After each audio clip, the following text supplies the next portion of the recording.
Pessoal, boa noite. Estamos aqui para mais uma live, como a gente está fazendo todos os dias. Hoje nós temos essa aqui com o Dr. Sérgio Teixeira, que daqui a pouco está entrando, que é postulante à candidatura a vereador. Esperar ele entrar aqui para a gente conectá-lo. O tema é o legado do Covid-19, né? O Sérgio é um especialista, médico, e eu acho que vai ser muito instrutivo e importante essa nossa conversa aqui hoje. Também logo depois, né, um pouco, às 8 horas, também eu estou fazendo reuniões com os postulantes à prefeitura. Fiz na sexta-feira da semana passada com a Juliana Benício, que foi muito legal. E hoje vocês vão ter a oportunidade de conhecer o Felipe Sabará, que é o nosso potencial candidato lá em São Paulo. Então, 8 horas, nós temos um papo aqui com o Felipe Sabará também sobre o corona e os desafios da gestão municipal. Eu acho que é uma ótima oportunidade para a gente estar discutindo as oportunidades que existem de melhoria da gestão. Aguardando aqui o Dr. Sérgio entrar para a gente começar, agradecendo aqui a Tatiana, que já está aqui, ao Matheus, ao Bruno, ao Fábio, ao Arthur, ao Luiz Araújo, Cavalieri, Anderson Araújo, Arthur. E vamos aguardar aqui só o Dr. Sérgio entrar para a gente poder conectar ele aqui. Bem-vindo a todos. Sempre lembrando dos nossos desafios, né? De vencer essa disputa que está tendo aí, não entre nós, mas esse sectarismo, de um lado uma turma, do outro lado a outra, mas que na verdade nem um lado nem o outro nos representa, né? Eu acho até que eles usam essa polarização para conseguir que a discussão fique lá entre eles todos, eles empanem e dificultem a entrada da turma que realmente precisa entrar, que é a nossa turma, a turma do Novo. Então, chamo bastante a atenção de vocês para o trabalho importante da militância, de difundir as ideias do Novo, os ideais do Novo, para que a gente progrida bastante. Deixa eu ver aqui se o Dr. Sérgio já está aqui. Até agora não. Está aqui. Junto com a gente começa.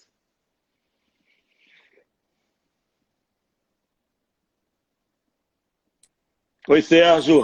Boa noite, bem-vindo. Obrigado, boa noite, Fred. Obrigado a você por estar aqui. Estou vendo a Dulce aqui também. A Dulce ontem organizou uma live legal pra caramba. Não sei se você teve a oportunidade de ver. A gente fez pelo Zoom e YouTube, que foi uma nova modalidade. A gente vai pretender agora organizar e fazer muito mais. E aí a gente pode reunir mais gente, né, Sérgio? A vantagem é essa, né? Então, Sérgio, hoje eu vou até fazer um pouco diferente. Ao invés de eu começar eu me apresentando, eu já vou passar a bola logo para você, porque esse tema do coronavírus ele é um tema bastante desafiador. E para você também, acho importante se apresentar, que sempre tem gente nova participando aqui com a gente. Eu estou sempre pedindo à turma para chamar mais gente, para participar, é muito importante nesse momento. E aí, então, eu vou pedir para você se apresentar, falar como é que o pessoal se contacta com você, seu propósito, e aí entrar no nosso assunto e a gente vai debatendo aqui. Tá certo. Bom, meu nome é Sérgio Teixeira, eu sou médico, me formei há 35 anos atrás pelo FRJ, comecei a trabalhar na assistência logo em seguida. Pouco tempo depois, eu iniciei na esfera privada coordenação de serviços, e, em seguida, com o mestrado e doutorado, eu ingressei na área acadêmica, sempre visando a ampliação do trabalho. Na área acadêmica, criando multiplicadores e na coordenação de serviços, aumentando para um público maior a atuação. Um pouco mais adiante, me convidaram para a área pública e eu assumi uma maternidade grande, foi um desafio, a maternidade do Hospital da Mulher, em São João do Meriti, a maior maternidade de alto risco do estado. Fiquei lá desde a sua inauguração até 2012, quando me chamaram para inaugurar uma outra maternidade, que é a maior, não de alto risco, mas a maior, de baixa complexidade, mas é a maior do estado. Estamos falando de 700, 800 partos mês, né? E foi um grande desafio, um local de risco, mas ali a gente conseguiu demonstrar, junto com uma equipe maravilhosa que eu consegui reunir lá, e me ajudaram muito a mostrar que o SUS realmente pode dar certo. Né? O SUS é uma excelente ideia, mas mal executada. O que falta é exatamente o que você vive repetindo, Fred, são pessoas certas no lugares certos. A partir do momento que você consegue juntar uma boa equipe, você tem toda a condição de fazer um bom trabalho. Agora, a partir do momento que você chega nesse limite, para você ampliar e conseguir desenvolver um trabalho mais amplo, você realmente já precisa entrar na esfera política, que é quem tem o papel e a caneta na mão, ou quem ajuda na legislação, né? Tanto o executivo quanto o legislativo. E foi por conta disso que eu me afastei, e participei do processo seletivo, né? Eu sou atualmente aprovado no processo seletivo do Partido Novo, aguardando aí a convenção que teremos mais à frente para ver o que vai dar. E a minha história é basicamente essa. Estamos aí tentando fazer alguma coisa pela saúde, alguma coisa pela educação, porque eu também sou professor, né? Como eu falei, na área acadêmica, e contando aí com a sua ajuda lá na prefeitura, né? Me conta aí, Sérgio, como é que você se aproximou do Novo? Quando isso aconteceu? Quando eu estava na direção desse último hospital, né, eu tinha um colega, Que ano isso? isso foi em 2015 para 2016, na virada, e que me falou do Partido Novo. Eu fiquei estudando o partido durante um ano, mais ou menos, não me filiei imediatamente, o que eu queria conhecer, porque até então nunca me preocupei, nunca me interessei em ingressar na parte política, até porque é meio desanimador, né? A gente escuta tanta coisa errada e acaba que, como você está envolvido em um outro trabalho que está dando um resultado, você acaba ficando um pouco afastado. Mas, como já dizia Platão, né, os que não querem se envolver com a política acabam sendo condenados a serem governados pelos mal intencionados. Né? Exatamente. Então, aí eu vi que algumas coisas, quando eu entrei nessa esfera pública, a gente começa a ter um contato maior com a política, né, por ser um hospital público, você começa a entender melhor como é que é essa engrenagem e você começa a entender melhor por que não funciona. Não é só uma questão financeira, muito pelo contrário. Às vezes falta uma melhor coordenação, uma melhor interação e, eventualmente, a gente vê realmente coisas de má-fé que precisam ser fiscalizadas, denunciadas e punidas. Então, depois de um ano estudando o partido, eu me filiei, né, e fiquei acompanhando sem a menor intenção de fazer processo seletivo nem nada, mas com esses últimos acontecimentos que a gente presenciou, principalmente no ano passado, foi muito ruim para a saúde, junto com outros colegas, eles me convenceram a fazer o processo seletivo. E me conta, então, como é que foi esse seu processo? Você ficou como filiado, acompanhou as eleições de 18? Acompanhei as eleições acompanhei as de 16, que foram as primeiras, né, quando foi eleito um vereador nosso, e só que eu ainda não era afiliado, me filiei um pouco depois, acompanhei as eleições de 18, vi a grande evolução que houve no partido, me identifiquei com os valores, né, que o Novo apregou, né. Eu convido a todos que não conhecem a irem à página do Novo para entenderem melhor como é o partido, né. A partir do momento que eu me identifiquei, eu me filiei, né, e agora estou aí procurando colaborar dentro das minhas possibilidades, aí, fazendo o melhor que eu posso. Então vamos entrar no tema de hoje, né? Você não se apresentou ainda, tem sempre Mas gente eu vou nova. me apresentar mais tarde, deixar o pessoal Tá rolar certo. mais um pouco, e aí depois vai chegar uma hora que eu eventualmente vou me apresentando aos poucos dentro do nosso processo. Mas vamos lá, Aham. vamos tocar o tema de hoje, que é o legado aí que esse Covid vai nos deixar. Eu até gostaria que você fizesse também uma avaliação histórica do que vem acontecendo desde as primeiras manifestações, como é que você está vendo a ação do poder público, problemas, coisas que poderiam ser feitas melhores, coisas que estão sendo bem feitas, na sua opinião? Como é que você está vendo tudo isso? E qual é a perspectiva que você está vendo para frente, né? Você como médico?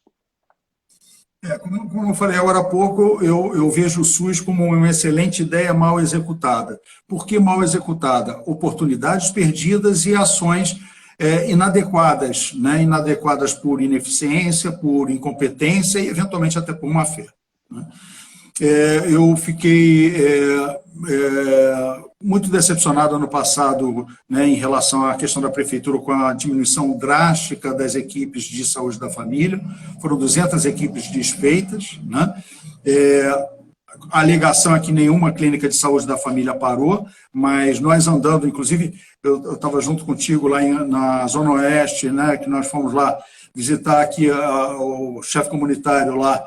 Ele citou que tem uma clínica lá que está vazia, né? Construíram uma clínica que não tem médico, que não tem equipe, quer dizer, não adianta, você tem que colocar uma clínica e tem que montar uma equipe.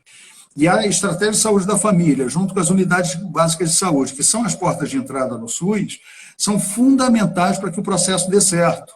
A partir do momento que você tem uma boa unidade, uma boa medicina de atenção primária, você vai resolver a grande maioria dos problemas.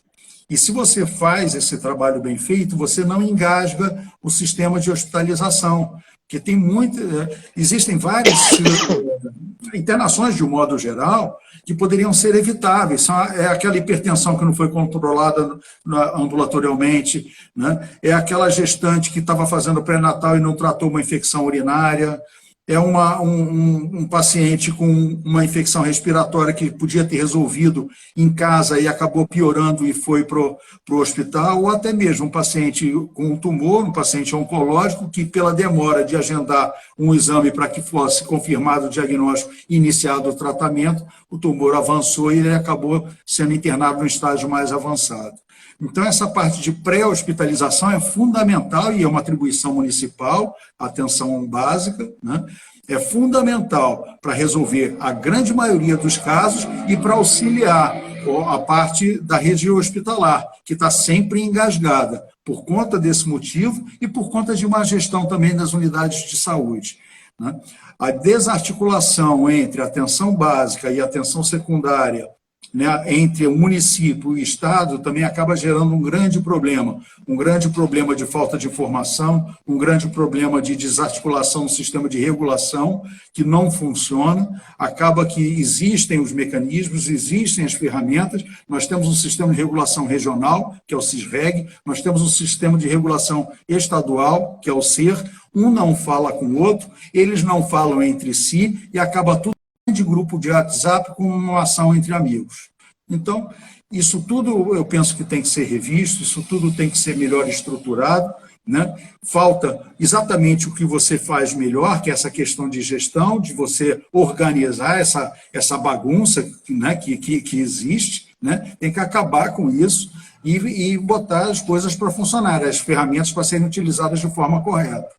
Certo, então agora eu vou aproveitar para me apresentar, até falar depois um pouco sobre o que eu acho da saúde, e a gente continua. Já tem uma pergunta aqui sobre o uso de máscara, mas a gente vai endereçar.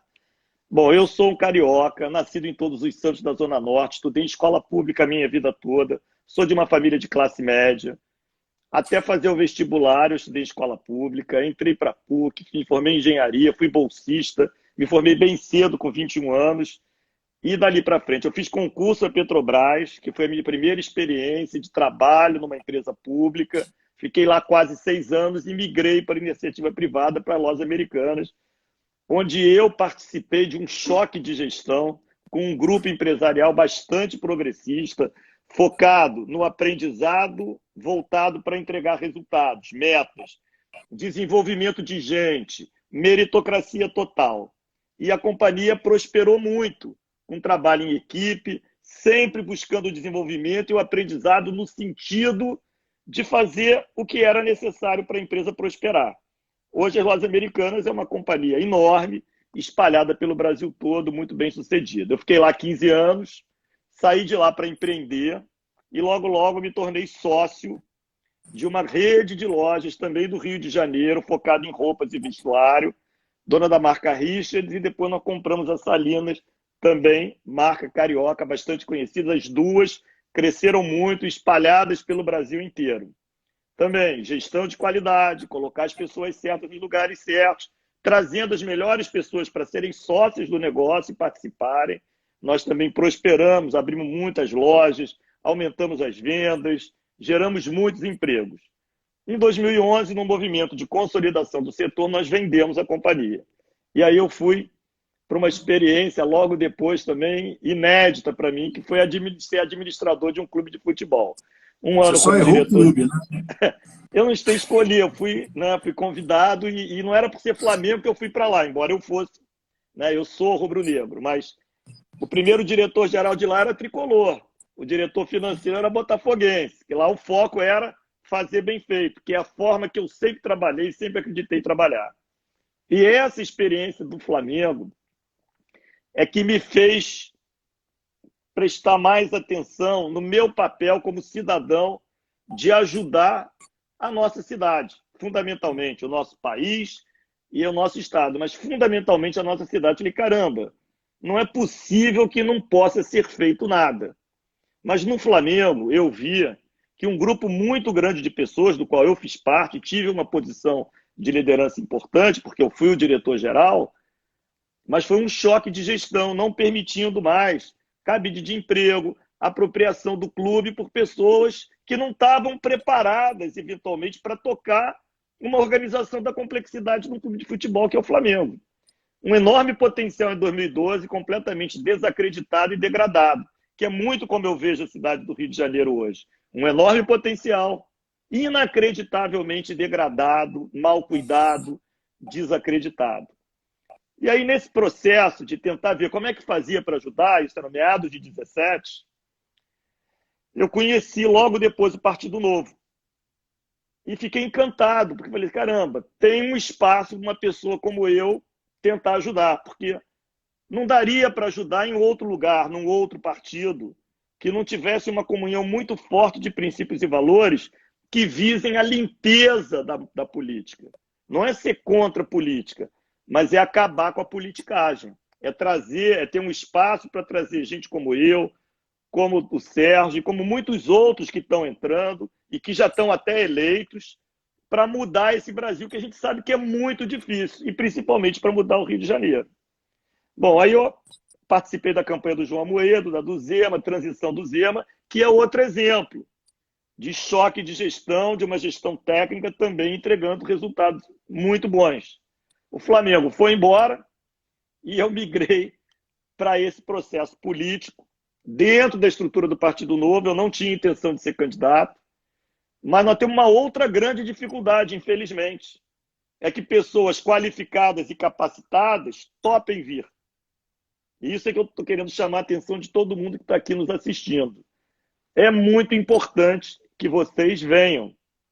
Tudo bem que agora não dá mais para nem se inscrever mais no processo seletivo, mas participem, acompanhem. Você viu a história do Sérgio. Em 2016 ele já acompanhou uma eleição, em 2018 ele acompanhou outra. Agora chegou a hora que ele falou assim, caramba, eu vou participar. É isso que a gente precisa, porque olha só, nós não vamos conseguir substituir essa turma que está aí se a gente não tiver gente para entrar. E não adianta a gente falar, não, política não é para mim. Política é para nós, porque senão a política fica sendo para quem não merecia estar aí. Mas eles são os que se dispõem a estar. E a gente está sendo omisso, essa ficha que caiu para mim. Bom, eu acompanhei a transição do governo do Zema, acompanhei a bancada dos deputados federais e no início do ano passado, então, entrei no processo seletivo, resolvi entrar, colocar o meu nome à disposição do partido, passei, fui aceito, sou o único, então, provavelmente, na convenção do partido, eu deverei ser o escolhido para ser candidato. Isso não é uma certeza, é uma grande probabilidade. Então, por enquanto, não existe campanha, não existe processo eleitoral, nada disso. Existe uma discussão sobre propostas para a cidade do Rio de Janeiro. E as minhas são muito simples. Acabar com a bagunça. E está manifesta em tudo que diz respeito à Prefeitura do Rio de Janeiro. Está na saúde, está na educação, está no transporte, está na rua, está em qualquer lugar. Bagunça. A gente tem que acabar com isso. Para isso, a gente precisa de choque de gestão, que significa até aquela brincadeira lá que o Sérgio fez no começo, colocar as pessoas certas no lugares certos. Não precisa ser do novo. Tem que ser a mais competente em cada lugar. Ter muita transparência e ter descentralização. Segundo, é ter tolerância zero com a corrupção. Os desvios, que é o lado mais macabro, e agora, infelizmente, a gente já está vendo acontecer na questão da montagem dos hospitais pelo governo do Estado. Eu espero que na prefeitura não tenha, mas não tem nenhuma garantia, porque os hábitos dessa turma é péssimo. São péssimos. Então, isso é verdadeiro saque do futuro e das vidas das pessoas que mais precisam. Eu sempre brinco que político corrupto mata muito mais do que qualquer vírus. E no Brasil eles têm matado muito sucessivamente. E o que a gente precisa é ter uma saúde que funcione, que é o nosso tema de hoje, que eu vou falar um pouquinho mais, facilitar a vida do empreendedor, do pequeno e do micro, para a gente gerar negócios na cidade. O Rio de Janeiro perdeu competitividade, está perdendo empresas e empregos. E não é de hoje, é de muito tempo, por falta de foco, por falta de atitude, porque ativo e possibilidade não falta para o Rio de Janeiro. E terceiro, na educação, que é a responsabilidade do município, educação infantil e educação fundamental, nós garantirmos que as crianças aprendam e que todas estejam na escola até o final do 9º ano. E o nosso primeiro tijolinho é garantir que 100% das crianças estejam alfabetizadas. No final do 1º ano, aos 6, 7 anos de idade, desenvolvendo métodos, processos, sistema de controle, para depois ser aplicado em todos os outros anos, para que uma criança lá no final do 9º ano, com 14, 15 anos de idade, tenha aprendido e todas tenham completado sem ter sido reprovadas ao longo do caminho. Fácil de falar, difícil de fazer, mas possível. Isso é feito em outros lugares. E agora, só para voltar agora para a saúde, que você já falou, para mim, fundamentalmente, e aí você pode me corrigir, eu acho que o uso da tecnologia, da simplicidade, no processo, junto com o processo de gestão, e, óbvio, tolerância zero com a corrupção, é a oportunidade da gente melhorar muito a saúde no Rio. Nós temos a questão do prontuário eletrônico que não é integrado. Significa que exames são repetidos, às vezes, no mesmo dia, porque falta essa integração. Que falta o uso da telemedicina, porque na primária, como você fala, ali mesmo, eventualmente, o cara já poderia, pela telemedicina, já ser atendido por um especialista. Dali mesmo, supervisionado por um cara, por um médico ali. Não tendo que ir a outro lugar, não tendo que fazer um outro exame, nada disso. Eventualmente, para problemas menos graves. Para problemas mais graves, você desafogaria muito, reduziria o tempo de espera. Essa questão que você falou do CISREG, o fundamental é a integração, de novo a palavra integração, que está associada à tecnologia, que não tem muito custo não para fazer. Não tem. Dá para fazer, mas não faz por quê? Porque a questão política de querer usar a sua influência para furar fila, para dizer que foi A, B ou C que conseguiu um favor para um protegido, e no final da história, todos nós perdemos. E quem mais precisa, gasta mais tempo, não é atendido, não tem previsibilidade. Com o aplicativo na mão, tecnologia de novo, dá para a pessoa marcar o que ele diz ali quais são os sintomas dele. Se for uma emergência, o aplicativo pode dizer para onde ele ir imediatamente. Se não for emergência, dependendo dos sintomas, já também. Para onde ele vai poder ser atendido não é urgente, então ele pode marcar local, hora e data. E aí você desobstrui muito o sistema e também não toma tempo das pessoas de uma forma desumana como é feito hoje. Leitos de hospitais, de novo, gestão. Os hospitais públicos têm um tempo médio de permanência das pessoas de 12 dias. Um hospital privado tem um tempo médio de permanência das pessoas de 3 dias. Caramba! Com organização, controle, De novo, previsibilidade, controle da demanda, né? Estabelecer os cuidados para que as etapas anteriores, até o cara ocupar aquele leito, tenham sido feitas e que todas as condições... É uma linha de produção, que as condições estejam garantidas. Para cada hospital existente, a gente estaria abrindo mais 3, sem fazer nenhuma obra e sem gastar nenhum centavo a mais. É disso que a gente fala, que é choque de gestão. E tem mais outras coisas, como centralização das compras, mas eu acho que aqui eu já dou a minha visão até para você debater. Mas tem uma pergunta daqui que já surgiu, que é, afinal de contas, o uso das máscaras é importante assim mesmo? É importante. Agora, tem algumas considerações que precisam ser feitas, né? Para você utilizar... Bom, quem tem prioridade no uso das máscaras, né? O profissional de saúde e o doente. Isso daí é fundamental, é indispensável. Para o resto da população é muito importante. Tem uma pequena diferença. Começou torto, começou muita gente comprando máscara, fazendo estoque. Só para você ter uma ideia, Fred, eu uso máscaras no consultório para pequenos procedimentos e eu pagava R$ 4,50 uma caixinha com 100.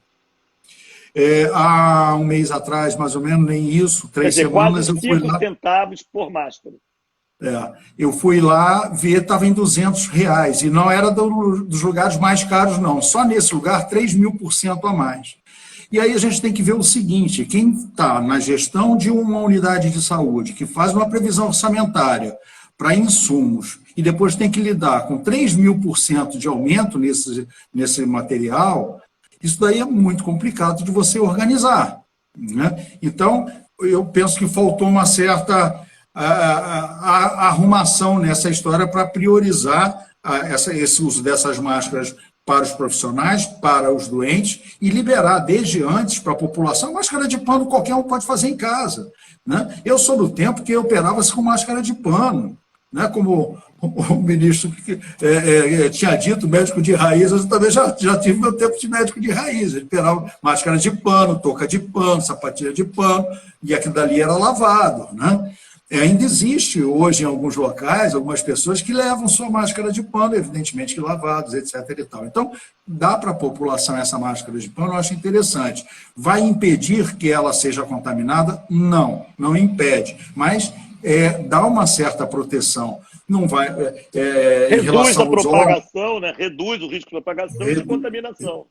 Não, e tem que ver o seguinte, tem vários trabalhos já saindo, mostrando que a quantidade de portadores assintomáticos é infinitamente maior do que a quantidade dos doentes. Então, ele nem sabe que tem. Ele pode estar... Porque ela é muito mais eficaz, na realidade, evitando que haja a propagação do que protegendo quem está usando, né? Então, eu acredito que deva ser utilizada, sim, pelas pessoas, mas com a consciência que aquilo dali não confere uma imunidade a ela, e ainda assim ela tem que respeitar distâncias para fazer um certo isolamento, para não é ficar trancado em casa do jeito que está, porque eu acho que isso é uma coisa que pode ser até discutida depois, mas pelo menos assim guardar uma certa distância. A gente já viu algumas lojas maiores fazendo um trabalho exemplar, né, inclusive de uma triagem na entrada com temperatura, controle de temperatura, uma grande rede, com distanciamento, com marcação no chão, né, espaço entre uma pessoa e outra, e coloca a máscara sabendo que aquela máscara é individual e indivisível, não dá para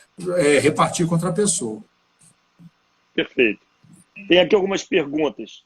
Sérgio, o que a gente acha de OS?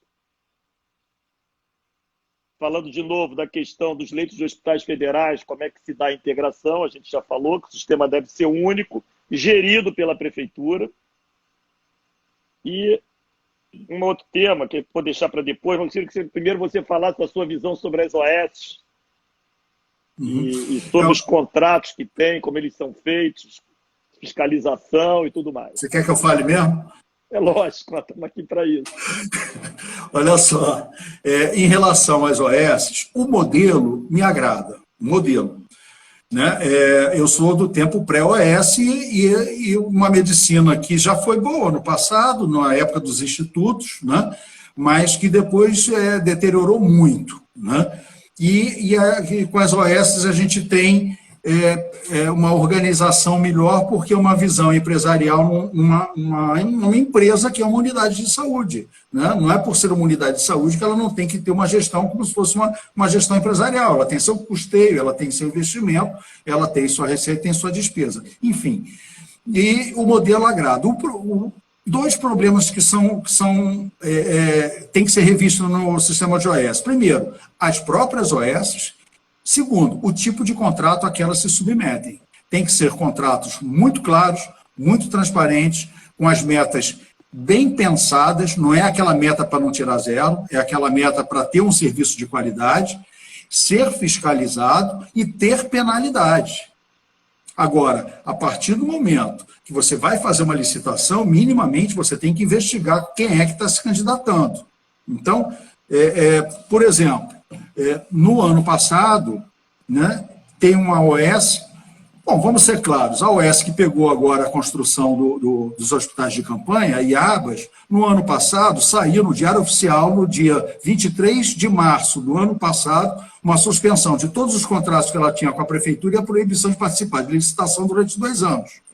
E aí agora ela é contratada em caráter de emergência, sem licitação, por estado de calamidade pública, recebendo 835 milhões de reais para fazer uns hospitais de campanha, que, sendo bem sincero, o Fred, eu questiono esses hospitais de campanha. Isso me parece muito mais uma propaganda política do que uma necessidade real, uma vez que eu não tenho os números desse ano, mas no ano passado havia mais de 1.000 leitos bloqueados no Rio de Janeiro.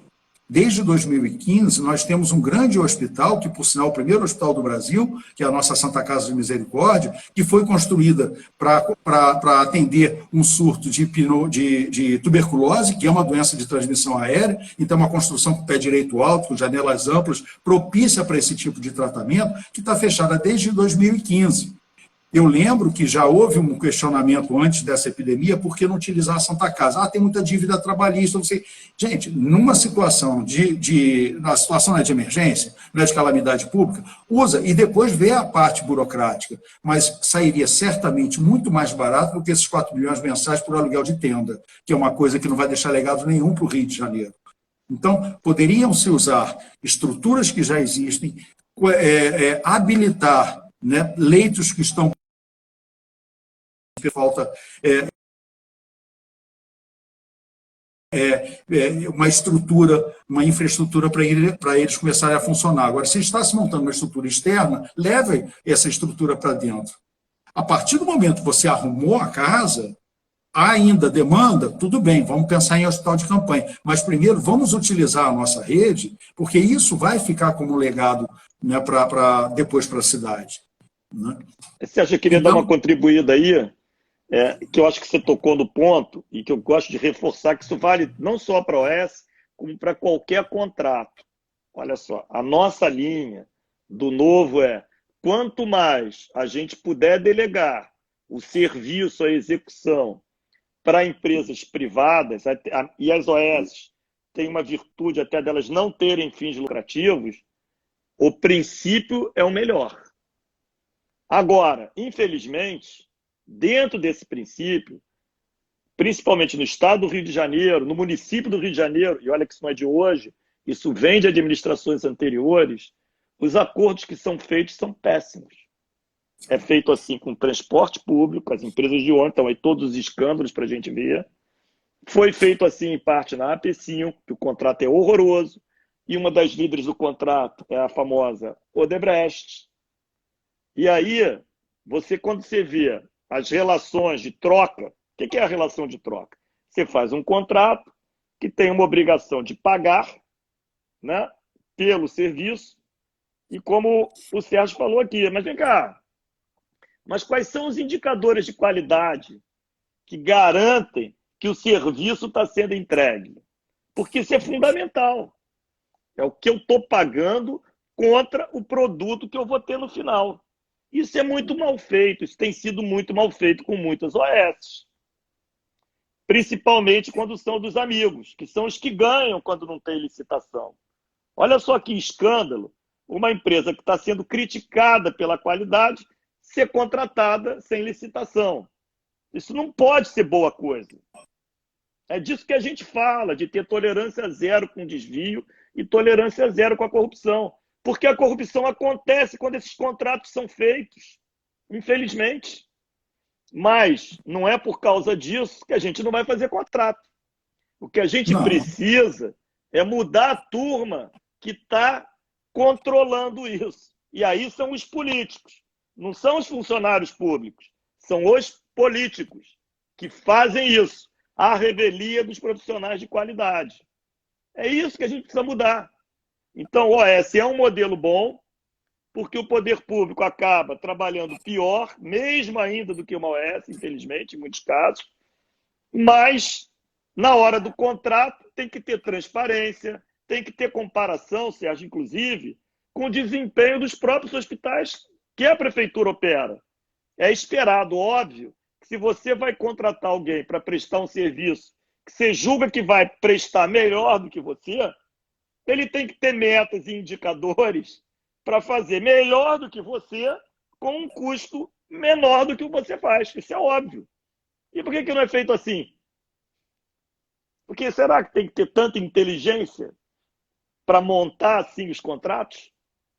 É porque não interessa. É porque a má-fé já está instalada. Então, isso é que é o ponto. Não é ser contra a OS, é ser contra o sistema que define os contratos, é ser contra a forma que o contrato é feito e, por último, é para ter a fiscalização, que também não é feita. Ou, eventualmente, se fiscaliza de algumas que não são a dos amigos e a dos amigos não são fiscalizadas. É o problema do choque de gestão, de transparência, de tolerância zero com a corrupção o tempo todo que acontece. Concorda comigo, Sérgio? É isso que queria não, falar? com certeza, sem dúvida alguma. E essa fiscalização tem que ser feita, primeiro, por pessoas idôneas, segundo, pessoas que conhecem o assunto. Porque na minha concepção, você tem que ter dois tipos de indicadores: indicador de produção e indicador de desempenho. E o indicador de desempenho tem que aferir qual é a qualidade do serviço que está sendo entregue. Né? Não adianta você chegar e colocar um indicador de produção, exemplo, você fala que aquela unidade, pelo investimento que foi feito nela, ela precisa entregar 1.300 consultas por mês naquele ambulatório. Né? E você, a partir do momento que tem atendido essa cláusula, está tudo bem? Não. Além de atender essa cláusula, tem que ver que tipo de atendimento que está sendo feito nessas 1.300. Aí entra os indicadores de desempenho. Não é só de produção. E a pessoa que vai fiscalizar tem que ter esse olhar para os dois lados. Né? A parte de produção você vai ver lá, quando chegar o indicador. Agora, de desempenho, você tem que ir na unidade, olhar e saber onde procurar. O que eu vejo são pessoas que ou não têm capacidade de saber onde olhar, ou não querem olhar onde tem que ser visto. E aí, Por quê? Porque a estrutura não é com o objetivo de fiscalizar da forma correta, que se fosse capacitava e fiscalizava. É simples assim. Sem dúvida, sem dúvida. Então tem que ter essas pessoas, e não só no executivo, Fred. O legislativo também tem que fiscalizar, não cabe só Esse aos poderia ser o funcionários maior do instrumento, porque uma das missões do legislativo é exatamente da fiscalização. Ele Exato. poderia estar ajudando a estabelecer os critérios para se contratar uma OS. Se fosse limpo, se fosse límpido. Mas como eles também fazem a mistura dos interesses, é uma grande salada, cujo objetivo a gente sabe no final qual é. É a bagunça, porque a bagunça interessa. A bagunça, essa confusão, essa falta de transparência, facilita a apropriação do dinheiro público por quem não devia estar lá. No fundo é isso.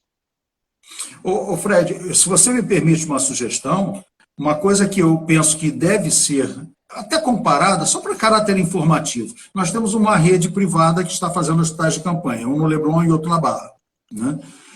Quanto é que está o custo desse hospital de campanha, dessa rede privada, e quanto é que está o custo desse hospital de campanha que está sendo feito pela estrutura pública? Esse estudo comparativo, será que não seria interessante? Claro. Para a gente ter uma noção? Eu acho que isso tudo vai vir, né? Isso tudo deverá vir, e se tivesse um portal de transparência, a gente já estaria vendo agora. O portal de transparência, os contratos foram retirados, né? Depois voltaram, mas no primeiro momento foram retirados do portal de transparência. Que transparência é essa? Porque no primeiro montado descobriram que ele custava 8 vezes mais caro do que o hospital equivalente que estava sendo feito em São Paulo. 8 vezes mais caro. Aí o governador, ao invés de ir lá e tomar uma providência, não, ele tira a informação do portal. É um absurdo. Tem uma pergunta aqui sobre se a Fiocruz poderia ter algum papel em relação à saúde do Rio, uma vez que ela forma gestores para a saúde. Eu penso que ela poderia ter um papel nesse aspecto, que realmente é uma excelente escola, a ENSP, e também em relação à parte de insumos. Você sabia que a gente não produz penicilina? Que é o antibiótico mais antigo do mundo, a gente depende de importação? Será que a Fiocruz não teria capacidade de entrar nisso? Será que a gente não poderia, né, utilizar essa estrutura toda de pesquisa da Fiocruz, que é excelente, né? Então, a Fiocruz, na minha concepção, ela é subutilizada. Tem pessoas fantásticas, extremamente capazes lá dentro, que poderiam ser muito mais aproveitadas, né? Esse é um dos vetores que a gente fala de apoiar o empreendedorismo e facilitar as coisas na cidade do Rio de Janeiro. O Rio de Janeiro é o segundo maior centro de pesquisa, né? Tem 20% de toda a pesquisa no Brasil. No entanto, essas pesquisas não são pesquisas aplicadas. Elas deveriam ser pesquisas aplicadas e estarem disponibilizando conhecimento e tecnologia para se gerar um monte de empresas aqui na cidade do Rio de Janeiro, né? Através de startups. Tem muitas startups na área de saúde, como tem também na área de tecnologia, de facilitação. Ou seja, tem um campo enorme quando a gente fala assim de apoiar o empreendedorismo. E na área de saúde, o Rio é um grande produtor de conhecimento das universidades. Sim. Então, mas falta isso, falta integração, falta vontade política de fazer e de ter um desenvolvimento, de ter uma qualificação, um aproveitamento da qualificação que a gente já tem, gerando trabalhos de valor agregado para melhorar a média. Então, as oportunidades são enormes, mas é aquela frase do Novo: com os políticos que a gente tem, a gente não vai ter a cidade que a gente quer. Essa parceria público-privada, ela tem que ser muito mais explorada. Existem unidades no Rio, e, por incrível que pareça, tem unidades acadêmicas, como a Universidade do Estado do Rio de Janeiro, por exemplo, ela tem no estatuto que não pode fazer uma parceria público-privada. Por quê? Isso é um escândalo.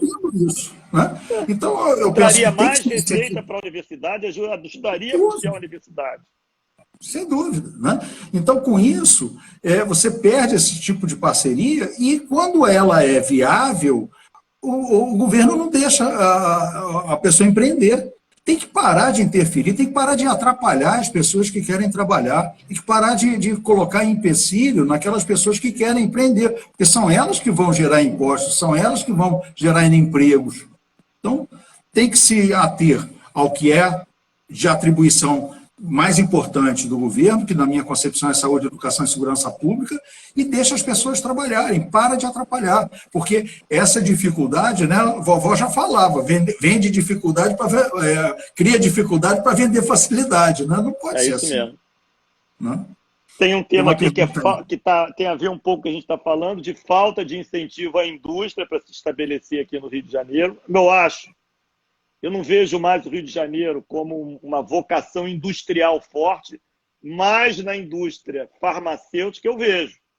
Eu acho que o Rio de Janeiro tem um potencial enorme na indústria farmacêutica. Aí, de novo, nós temos que ver quais são os gargalos e desobstruir, dizer muito mais sim do que não. A Fiocruz está aqui no Rio, tem o Centro de Excelência da Universidade Federal do Rio de Janeiro, tem o da UF, tem o da UERJ, que é muito bom, ali ligado ao Hospital Pedro Ernesto.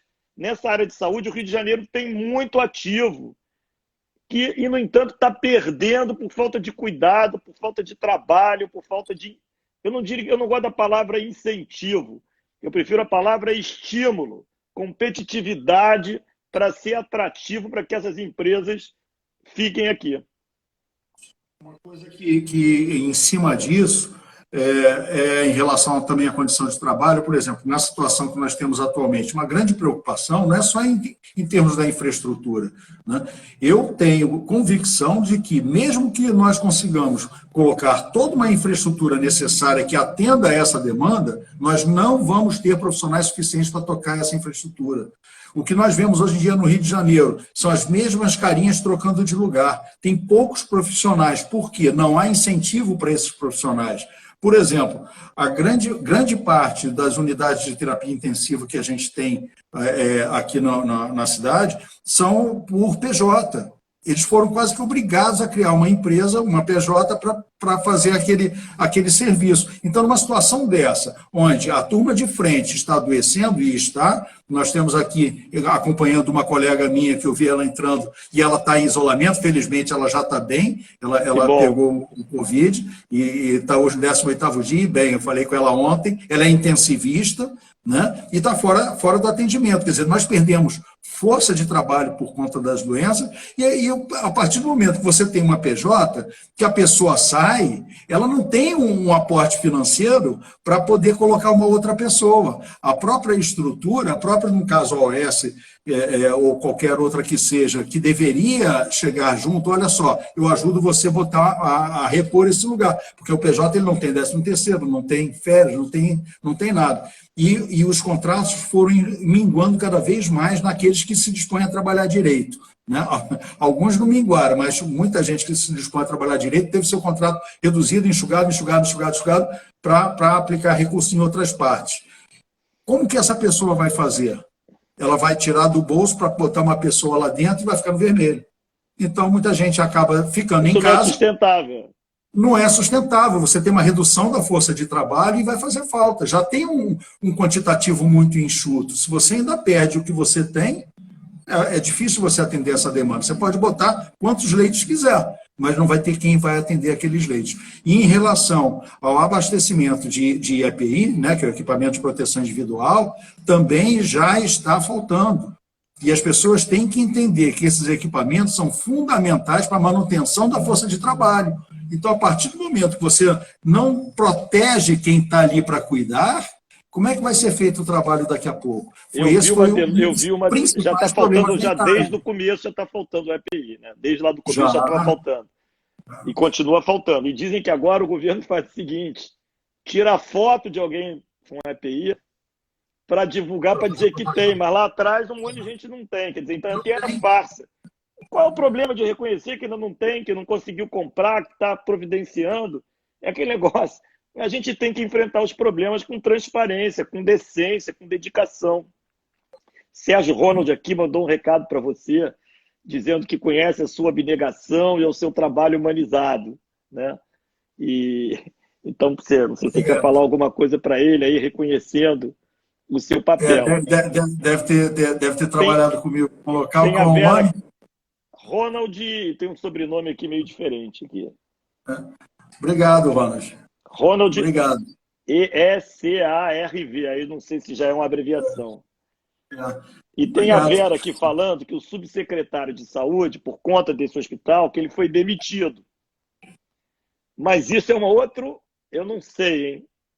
É super comum isso acontecer. Pega alguém e demite. Resolveu o problema? Vai pegar o dinheiro de volta? E depois vamos ver o destino desse subsecretário. Amanhã ele vai ser recontratado para algum outro lugar. Eu vou emendar junto com o que Maurício Pedreira está falando. Coisas desse valor sozinho, ninguém sabe, ninguém viu. Isso não existe. Ou não é um assunto prioritário? Quantos hospitais estão sendo abertos? Como é que o cara pode sozinho fazer uma compra dessa dimensão, sem licitação? Tudo bem que não tem licitação, mas é nessas horas que o administrador... Peraí, valores acima de X eu quero ver. Eu quero ver. Eu quero comparar. Por que esse aqui está custando 8 vezes mais lá do que o outro? Por que a gente não está tentando, como o Sérgio falou aí, e eu já tive reunião fechada com médicos e tudo mais, tem vários leitos de UTIs aí desativados. Não é só na Santa Casa, não. Tem vários hospitais. Reativar esses leitos é muito mais barato do que fazer hospital de campanha. Custa menos de 1/10 do valor que está sendo gasto. E por que isso não foi feito? E por que ninguém pensou nisso? Porque o objetivo não é esse. É simples assim. Quando eu digo que dá para fazer muito melhor na administração de saúde do Rio de Janeiro, sem gastar nenhum centavo a mais, eu não estou falando porque acho, não. Eu tenho gente de dentro do sistema de saúde com quem eu tenho conversado, o Celso participou de alguma dessas conversas. Isso é perfeitamente possível, porque os desvios são cavalares.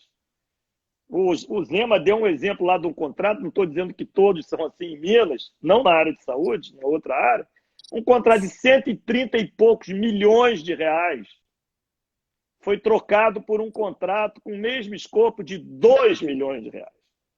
Pô, como é que pode? É isso. É o roubo mesmo. É a falta de caráter, falta de cuidado, de humanidade, de sensibilidade. É isso que a gente tem que mudar. Sérgio. O que o Maurício pediu para tocar no assunto, junto com essa pergunta que você citou, Maurício Pedreiro, a respeito de uma denúncia que eu fiz no meu blog, né, há dias atrás. Foi exatamente em cima dessa questão desses contratos. Essa denúncia foi parar no Tribunal de Contas do Estado e depois foi denunciado no Ministério Público, que é essa investigação que o Whitson está fazendo agora. Esse subsecretário, o senhor Gabriel Neves, ele já tinha sido afastado na semana passada e foi exonerado ontem. Ele veio substituindo em funções, a Mariana Escardo, que ela era subsecretária e foi perdendo espaço a partir do momento da entrada dele. E eu queria só que ele explicasse como que ele tirou a SAMU do Corpo de Bombeiro, entregando para uma OS Eireli de uma pessoa que tinha sido exonerada do serviço público em 2011. Então, são coisas assim que precisam ser esclarecidas. Entendeu? Por isso que ele foi, primeiramente, afastado e ontem exonerado. E a Mariana já tinha sido exonerada antes, há 15 dias atrás. Né? Quer dizer, tem essa questão das OS, do SAMU, tem a questão dos hospitais de campanha, tem a questão da compra superfaturada, teve ventiladores vendidos a R$198 mil a unidade de algo que você consegue pronta entrega, eu me dei o trabalho de procurar, para não falar que é lei da oferta e da procura, por R$86 mil. Foi comprado por 198. Por isso que eu sugeri a você um comparativo de quanto está custando esse hospital de campanha que a rede privada está fazendo. Básico em qualquer você vai comprar alguma coisa, você olha o mercado. Você olha, pô, como é que está aqui, quanto é que São Paulo está gastando, quanto é que Belo Horizonte está gastando, quanto é que o Estado de Minas está gastando, quanto é que o Estado... Caramba, é só querer que você acha. Isso não tem muita invenção. Sérgio, nosso tempo está acabando. Eu acho agora que a gente já pode partir para as despedidas e você fazer as suas considerações finais e depois eu faço as minhas. E muito obrigado pela sua capacitação, por você estar apoiando a gente aí. O Sérgio faz parte do nosso grupo de estudos das questões de saúde e a gente está querendo sempre que o nosso projeto seja um projeto integrado, não um projeto de salvador da pátria, mas um projeto com todos os postulantes e com o maior número possível de voluntários participando da construção de uma nova cidade do Rio de Janeiro que a gente sonha que volte a ser a cidade maravilhosa. Por favor, Sérgio. Primeiro, eu queria parabenizar você, porque eu estou vendo o seu esforço na criação de um grande projeto e com atenção aos detalhes. Em relação à saúde, nós demos vários exemplos aqui de coisas que poderiam ser feitas de uma forma diferente, mais eficiente, mais eficaz. A saúde, ela sempre foi olhada a cada 4 anos, a cada 2 anos ou a cada eleição, e nesse meio tempo ela sempre ficou um pouco deixada de lado, um pouco esquecida, e as ações tomadas em cima dela, muitas delas tinham segundas intenções. Né? Essa epidemia não veio mostrar nenhuma novidade, só veio ressaltar a grande precariedade do nosso sistema de saúde. E com isso agora as pessoas começam a ficar mais preocupadas. Eu espero que isso traga, como é o tema da nossa conversa de hoje, um legado para a cidade futuramente. Primeiro, em termos de aproveitar essas oportunidades, que eu penso que em qualquer situação adversa você tem que olhar para elas, em vez de ficar simplesmente dando um passo atrás, vamos dar um passo à frente, vamos pegar as oportunidades que surgem para poder transformar esse momento adverso em uma coisa que pode ser benéfica um pouco mais à frente.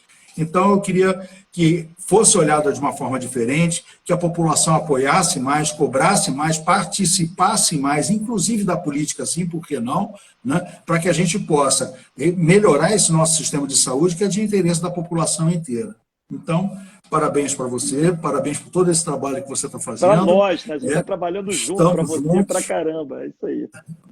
Obrigado. E eu queria agradecer também a todos que aqui entraram, que participaram da nossa conversa, né? Continuem conversando conosco, continuem indo nas mídias do Fred. Vamos lá para... Eu tenho minhas mídias também. Trazendo mais gente para nos conhecer, cada vez mais. Seguindo a gente nas redes sociais. Fala das suas redes sociais aí, doutor Sérgio. O meio mais fácil, sergioteixeira.blog, né, tudo junto, sem acento, vai cair no meu blog. Dali você tem link para todas as mídias, para o Facebook, para o Instagram, e dentro do próprio blog eu coloco bastante coisa ali de conteúdo. Então, e ele está totalmente aberto para comentários, para críticas, para sugestões, né? Então, a gente tem ali um canal aberto de diálogo com todo mundo, né? E o Fred está sempre aí também disposto e disponível para ajudar a gente. Tamo juntos. Bom, pessoal, vou me despedindo aqui também, agradecendo muito, primeiro ao Sérgio, pela disponibilidade dele, principalmente pela competência dele, pelo conhecimento, pelo desprendimento em querer dar sua cota de contribuição para ajudar nós todos aqui da cidade do Rio de Janeiro, ajudar na propagação do novo, que é muito importante para todos nós. Dizer para vocês me acompanharem nas minhas redes sociais, no Sou Fred Luz, que vale para o Facebook, para o Instagram, para o Twitter, no meu WhatsApp, 989-00-3030. Lembrando para vocês que às 8 horas, para quem quiser conhecer o Felipe Sabará, que é aprovado no processo seletivo para ser candidato a prefeito pelo Partido Novo em São Paulo, vai ser um bate-papo dele comigo, a gente falando sobre gestão municipal nesses tempos de coronavírus. Agradecer muito a vocês e lembrar sempre da responsabilidade que todos nós temos. O Sérgio está dando uma cota de sacrifício dele, eu estou dando a minha, numa boa, estou feliz, não estou reclamando de nada. Acho que todos nós precisamos trabalhar com energia, com garra. Não adianta só a gente torcer. A gente tem que propagar essa mensagem, principalmente para as pessoas que não tão comumente estão nos acompanhando, conhecem o novo. Nós temos que expandir o conhecimento do novo. Chegar a pessoa, conhece o novo? Não. Então explica, conversa, mostra o que você acredita, passa energia, positividade, e aí depois recomenda que ela continue estudando o site do Novo, olhando a história das pessoas. Muito obrigado mais uma vez, boa noite, vamos juntos. Sérgio, tudo de muito bom. Boa noite. Obrigado, Fred, obrigado a todos. Boa noite.